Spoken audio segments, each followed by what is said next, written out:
Halo, selamat sore petani kopi Indonesia. Ini adalah penampakan kopi sistem tanam pagar yang lahan yang pertama ya.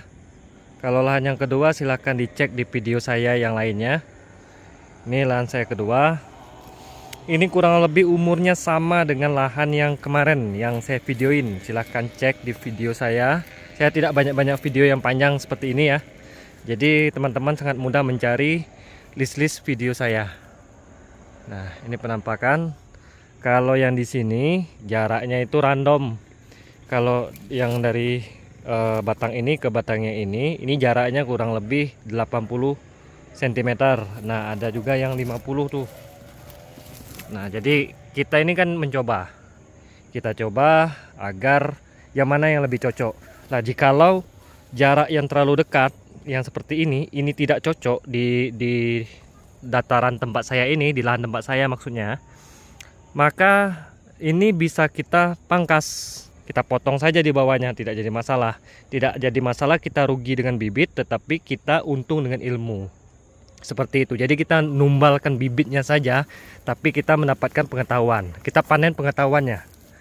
Nah, kalau yang ini ya, itu belum saya sulam. Ini nggak terurus kebunnya karena ngurus kebun yang satu lagi. Dari jarak antar bedeng ini kurang lebih 2 meter, bisa lihat ya. Nah, kita lihat ke atas, kurang lebih 2 meter. Kalau jarak antar baris di sini ke situ ya, sini ke situ itu kurang lebih 80 cm. Ada juga yang 50 cm atau setengah meter. Nah, kita lihat lagi yang di sebelah sini. Nah, kalau dibandingkan yang sebelah situ antar bedengnya, yang ini agak lebih jauh. Kalau ini jaraknya kurang lebih itu 2 meter 50 atau 2 meter 70 dari bedeng kiri ke kanan. Nah, untuk pemupukan sendiri untuk tahap awal saya ini tanahnya ada pohon pinus juga. Ini sangat menyerap unsur hara juga air, jadi tanahnya kering. Itu saya dasarannya saya berikan pupuk kompos. Saya beli di situ. Di situ itu ada kandang sapi di situ, punya tetangga. Jadi saya beli di situ. Nah, saya masukkan pupuk kompos kurang lebih 1 genggam. Terus saya masukkan trichoderma. Trichoderma itu juga untuk mendekomposisi dari kotoran hewan tersebut. Beginilah penampakannya. Sudah ada juga yang mulai berbuah, walaupun di sini ada mulai diserang hama kayak kutu-kutuan ya, tapi buahnya alhamdulillah bagus, nggak ada yang membusuk. Besok mungkin kita semprot dengan inseksida. Seperti ini penampakannya. Ini dataran yang paling atas, kita cek dataran yang di bawah. Oke. Nah, ini dataran yang di bawah itu yang paling atas. Jadi saya ini posisinya di atas bukit, sama seperti bukit yang itu tuh yang di depan. Nah, itu pinggir jalan. Ini saya menanam kurang lebih bisa 1300 batang dengan jarak yang seperti ini. Nah, teman-teman bisa lihat ya, jarak dari antar bedeng itu ya, dari pokok yang itu ke pokok yang ini. Nah, kalau yang ini 2,5 meter nih.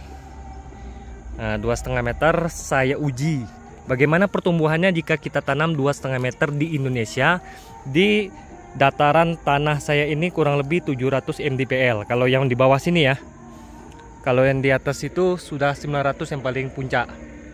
Nah, ini penampakannya sudah mulai belajar berbuah ya. Kemarin berbunga dan buahnya ya tidak begitu banyak, namun dia bertahan. Kalau kemarin itu ada musim kemarau, nah tidak kena hujan tapi dia bertahan.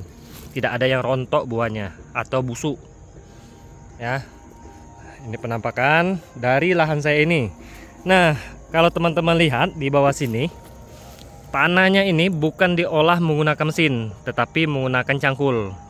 Jadi kita gemburkan agar oksigen itu bisa masuk ke dalam tanah, sehingga mikroba-mikroba yang ada di dalam tanah tersebut bisa berkembang.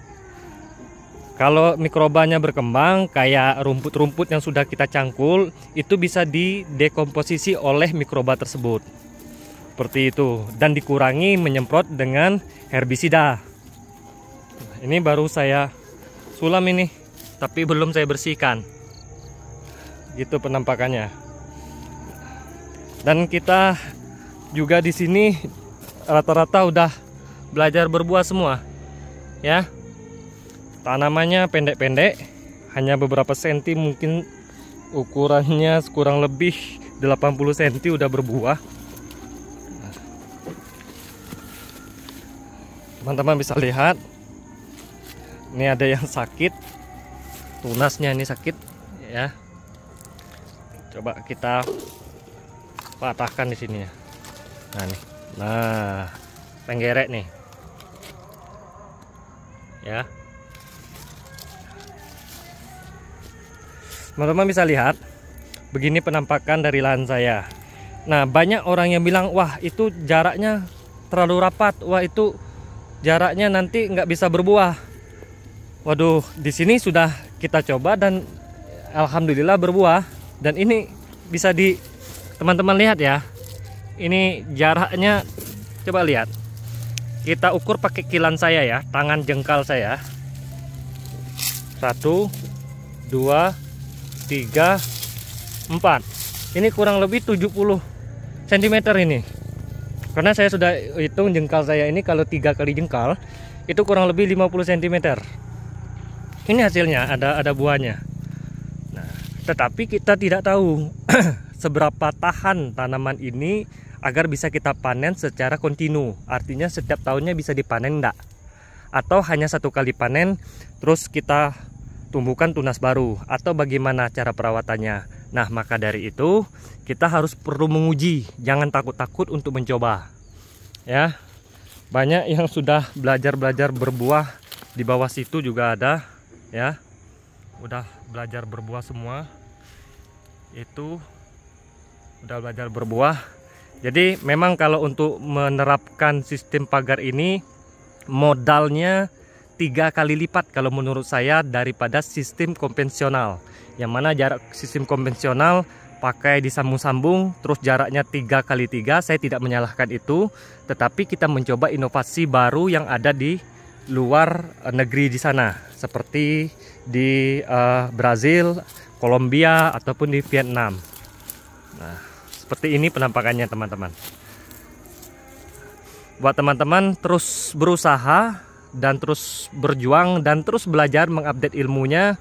Jangan sampai kita ketinggalan dari negara-negara lain tentang pertanian yang ada di Indonesia. Kalaupun saya nanti mendapatkan kendala dalam sistem tanam yang terlalu rapat ini, saya akan update di channel ini, dan teman-teman silakan tunggu video kelanjutan dari sistem tanam pagar yang saya uji coba di lahan saya sendiri. Ini kurang lebih kalau di lahan ini aja modalnya mungkin udah 15 juta ke atas, di luar bibit, di luar pupuk, di luar orang-orang atau tenaga SDM yang bekerja mengolah tanah dan lahan ini. Nah, tapi ini dari ujung jalan situ bawah ya, ada jurang di bawah sampai ke atas situ. Jadi ya bisa 3 kali lipat dari biaya yang telah saya sebutkan tadi. Tapi teman-teman tetap optimis, tetap mencoba, atau pengen coba dikit-dikit dulu juga tidak apa-apa. Yang penting kita coba dulu, daripada kita hanya diam, hanya menonton video dari saya terus Anda mencoba. Kalau saya gagal, tentu Anda juga gagal. Jadi cobalah dan bikinlah tutorial Anda sendiri. Selamat mencoba. Wassalamualaikum warahmatullahi wabarakatuh.